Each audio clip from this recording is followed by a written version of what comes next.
Hey everybody, welcome to the channel. Today in this video, we're going to jump into the best 10 things you can do to not overpay for your next house. And we're going to get to that video right now.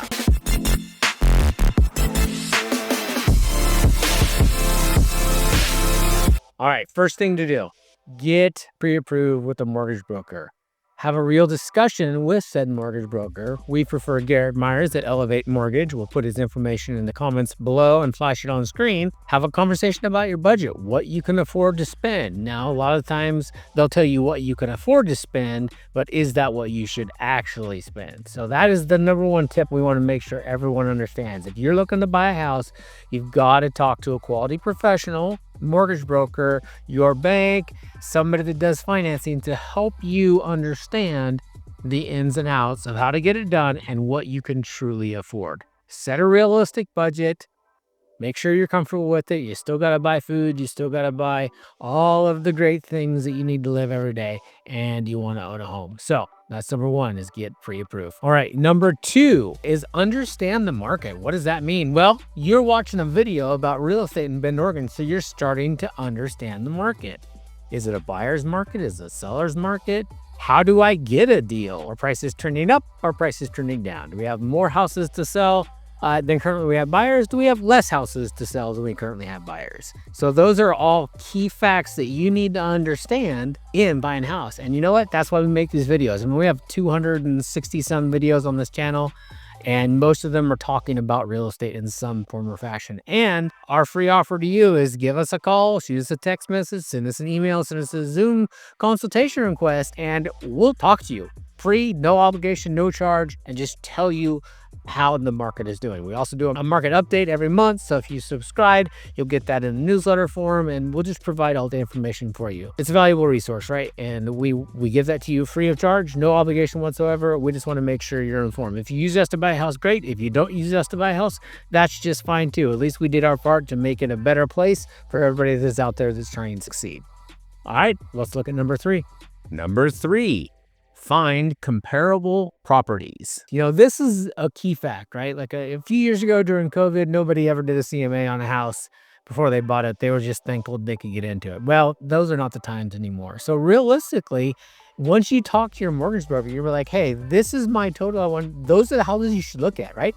Maybe 2-3% above or below that target price range, because we could probably negotiate and get some money off. But, you know, like, you got to have a realistic vision, right? We get a lot of people come to us, I want an elk in my front yard and fish swimming through the back, and I'll be right on the banks of the Deschutes River. And oh yeah, my budget's $150,000. Well, that's not actually ever going to happen, right? So being realistic, setting your budget and looking at what houses are going to look like are going to save you a lot of time and money. And then also, you know, partnering with a quality real estate broker that knows the area, that knows where the deals can be had, that's going to be exceptionally valuable to you. And just so happens to happen that on this channel, you got one, right? 20 plus years in the business and top ranking in my local MLS. And more than anything else, I just love getting people deals, right? So let's talk. Let's look at those houses. Let's find a budget and let's find one that fits for you. Let's look at number four. All right, let's talk about consulting a local real estate agent. I see posts every day from people, hey, looking for a good realtor in Bend, Oregon. And 1,000 people respond, right? How do you know if those people are good realtors? Well, most of the times you don't, because the average real estate agent didn't sell any houses last year. I sold 32. And, you know, like, you want somebody that's done this a time or two, right? Like somebody that's brand new. Like, God bless all the brand new agents out there, but you just don't have the experience yet. You'll probably get it over time if you can make it for more than 2.5 years, which, by the way, is the national dropout rate for real estate agents. But someone that's been here for 20 years, that sells a lot of houses, such as myself, my partner Theron, like, we have the skills to get this deal done every single time. We've been through almost every single situation that can come up, but we're always learning too, and we're willing to learn too. So, you know, contact a good real estate agent. I would look at Google reviews, right? Google reviews are a good place to go. You could ask friends and family, right, who they use, but I would definitely interview people, right? Like you want to at least interview 3 people. And for the love of God, stay off the interweb asking for good real estate agents. If you're looking in a Facebook group trying to find a good real estate agent, you are probably going to get 10,000 people that chime in, because there's a lot of real estate agents in this town, and I promise you, not all of them are good. Number 5, assess the property's condition. All right, this one's a big topic. We get a lot of folks, we walk into a house, oh, I'm going to knock this wall down, I'm going to put a new roof on, I'm going to put some quartz countertops here, new floors, paint everything. All of those things are super expensive, right? When you're looking at houses with somebody, you should be asking those questions. And if your real estate agent is worth their salt, they're going to be able to give you good ideas of what those things cost, and better yet, going to be able to refer you to people who could do that stuff for you and give you a realistic cost. I'll give you a little story. I bought my house about a year and 3 months ago, right? My house was a complete fixer-upper. I had to renovate the entire thing. Now, I've been doing this for 20 plus years. I know what it costs to fix the house, right? So I came in with a budget in mind after having an amazing home inspection from my preferred home inspector, and we tore this house apart, and I was like, all right, I got to fix this and this and this and this. What the here now that we're all done, I doubled my budget, right? And that's because things come up. So a good quality home inspection, a good quality real estate agent, and connection to some good contractors will give you a proper idea of what it costs to fix the house the way you want, to knock out that wall, to put in a new, stove or countertops or bathroom or whatever you happen to want to do. A lot of people very, very much so underestimate what it costs to actually fix a house. So, that is a good tip for everybody out there. It's not always as easy as breaking out the sledgehammer and smacking down a wall. So make sure you get some good estimates, make sure you ask the right questions, and if your real estate can't answer those questions, you probably got the wrong person. Let's look at what's next. Number 6, use automated evaluation tools as a general idea. Tools. This is a hot topic, right? Zillow, Redfin. There's a myriad of places out there that give you an auto evaluation tool. While they're pretty good for a generalized value of what the house is. So if you find a house, you can look and see what the Zillow's estimate is. And if it's more than that as a listing price, it's probably overpriced. But if it's less than that, it might be underpriced. However, you want to get an actual comparative analysis on every house that you look at, or that you actually want to write an offer on, rather, to make sure that the value is there. And a good quality real estate agent can absolutely give you that CMA, and you can compare it with your automated evaluation. And so that's a great tip, but just to kind of get an idea of what the house's value actually is. Number 7, do not rush. Take your time, slow down. Do not rush. Why is that important? Well, because when you rush, you make bad decisions. And if you make bad decisions, especially financial ones, it's not going to end up good for you in the long run. So at all costs, take your time, plan it out, and don't work with somebody that has commission breath. Like, oh, I have to sell you this house right now. That is definitely not the person you want to work with. In fact, I told some clients that wanted to buy a $800,000 house yesterday that it was overpriced and we shouldn't even make an offer, right? So avoid rushing, work with people that don't push you, answer questions, are patient, and will look at as many houses as you want to look at, will show you the findings, and help you make a good decision, right? So that is very, very key. Do not rush into this deal. All right, let's look what's next. Number 8, negotiate based on your findings from your inspection. This is what I love to do more than anything. I love to negotiate. I've been in some form of sales most of my life, a vast majority of it in real estate. And the biggest joy that I get in doing this is finding the deal for my buyers, negotiating through it and getting them a better deal than what they anticipated. Or for when I'm listing houses and representing a seller, I like negotiating on that side too. I just love to negotiate. It's fun to do. A lot of people aren't like that. A lot of people just lay down, all right, I'm going to take the first offer, and that's what it is. That's just not me. It's not how I do real estate. So, don't be afraid to negotiate. A lot of people won't even make an offer on the house if they think it's a low ball.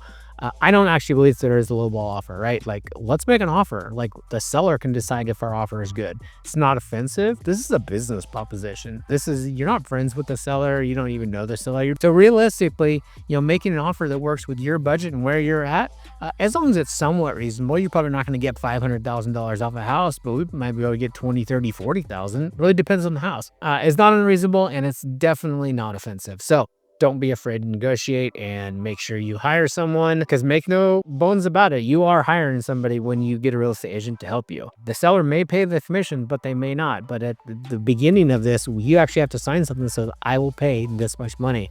Make sure you're getting your money worth, right? Interview people. I would suggest interviewing at least 3 agents. Interview someone else next to me if you guys are making that choice. Let's see what that stacks up. I'm pretty confident that you will like what you get when you talk to myself and or my partner Theron about how we help. And you can look at my Google reviews. There's a ton of people that have said how good of a job I do. But don't leave it up to somebody else. Give me a call. Let's chat. Let's see if we're a good fit. Let's see what's next. Long-term costs.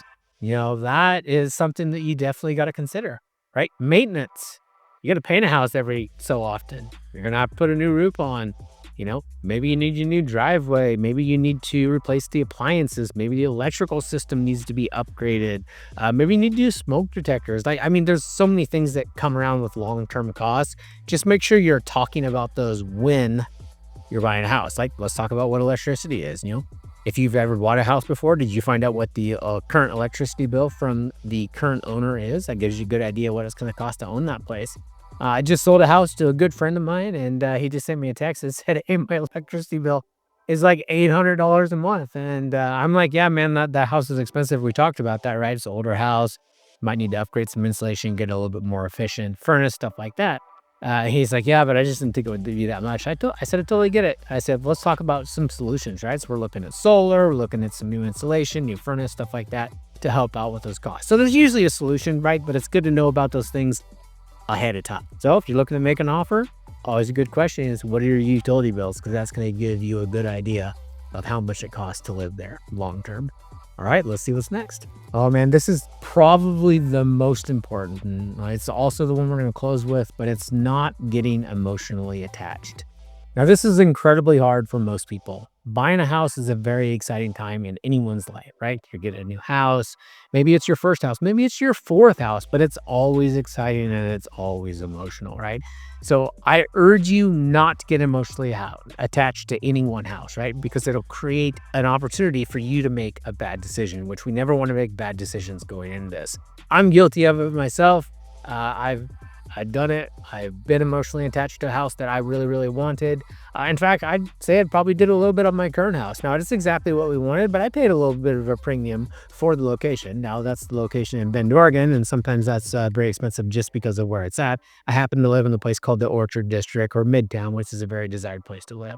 But regardless, don't get emotionally attached. Avoid it at all costs, right? That is my best advice I can ever give to anybody when they're looking at a house. There will be another house that will work for you if that one doesn't work out, right? So go into it, eyes wide open, right? Clear eyes, full hearts can't lose, right? You heard that before. So let's go. Let's look at houses. Let's be realistic. Let's get pre-approved. Let's set our budget, and let's not get emotionally attached. And that's going to set you up to be in the best possible position not to overpay for your next home. We do a ton of these videos. We absolutely love talking to people, giving them the opportunity to learn about what we do. And this is just another thing we do. But what we also did is we put 3 gifts in this video for you. It's our way of saying thanks for staying all the way till the end. And, here they are, right? So number 1, free relocation guide. That relocation guide is chock full of the best things about Bend, Oregon, and places to go and things to see and different links. And it just gives you a good idea of what it looks like to live here. Number 2 gift is a free buyer's guide. What does that look like? Well, a buyer guide is chocked full of information about what it takes to buy a house today. How much do you pay your real estate agent? How is that decided? Is it negotiable? All of those things. And then number 3 is for you sellers out there, whether you're watching this from California, Washington, and North Carolina, it doesn't matter. Selling a house is pretty much the same everywhere. And of course it works locally, but it gives you all the tips and tricks to get the most out of your house, to sell it the quickest for the top dollar, and not overspend on repairs that you may absolutely not need. right? So that's 3 gifts from us to you. Oh, hey, by the way, my name is Joshua Grossman. I am a principal broker with Epic Realty in Bend, Oregon. And we just love making these videos. And what we love more than that is getting to talk to you in person and getting texts, emails, Zoom requests all the time, right? From people like you, and you. And they're looking to make their move to Bend, Oregon. And whether you don't want to do it in 9 days or 900, we don't care. Give us a call. Let's talk about real estate in Bend, Oregon. And, we absolutely appreciate you being a subscriber to our channel. If you're not a subscriber, man, that helps us out a lot. We're pushing that envelope with YouTube and getting the word out there. And the more subscribers we have, the better this information flows out to the public. So if you found some value here, it doesn't take any time at all. Click that subscribe button, tap the bell for notifications. And, my partner Theron and I, we're going to keep you up to date and informed on everything that's happening in Bend, Oregon real estate. Until we get that call, text, or email, we hope you guys are having a fantastic day, and we'll see you on the next video.